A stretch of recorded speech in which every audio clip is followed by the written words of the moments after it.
Isang taon mula nang manalasa ang bagyong Yolanda, bakas pa rin ang naiwang pinsala nito sa Tacloban City. Isa sa mga barkong sumadsad noong kasagsagan ng bagyo, hindi pa rin tuloy ang natatanggal hanggang ngayon. Ang mga nasalanta naman patuloy sa paghingi ng tulong. Balita hatid ni Victoria Tulad.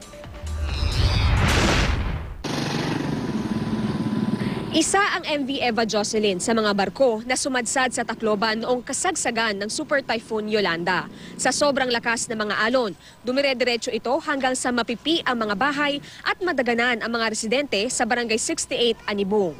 Ilang araw bago ang anibersaryo ng bagyo, patuloy pa rin ang pagtatanggal sa barko. 12 trabahador galing Cebu ang nagsimulang magtanggal nito noong nakaraang buwan. Gamit ang cutter at oxygen, pinipira-piraso nila ang barko. Nangangalahati na rin daw sila. Mahirap.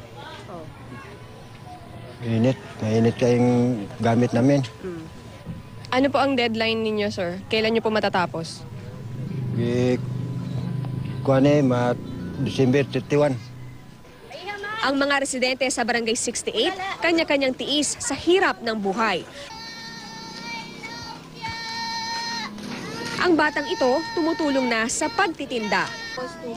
Si Ofelia Villarmin naman, pilit pinagkakasya sa kanyang 8 anak ang kita ng asawa mula sa pagtitinda ng isda. Wala naman daw silang nakukuhang financial assistance. Yan lang, yero lang binigay doon sa simbahan.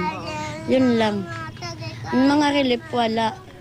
Gaya ni Ofelia, nagtitiis din ang pamilya ni Gina Lago na mag-iisang taon nang nakatira sa tent. Nagkasira-sira na nga ito. Pinapasok ng mga insekto at daga at binabaha.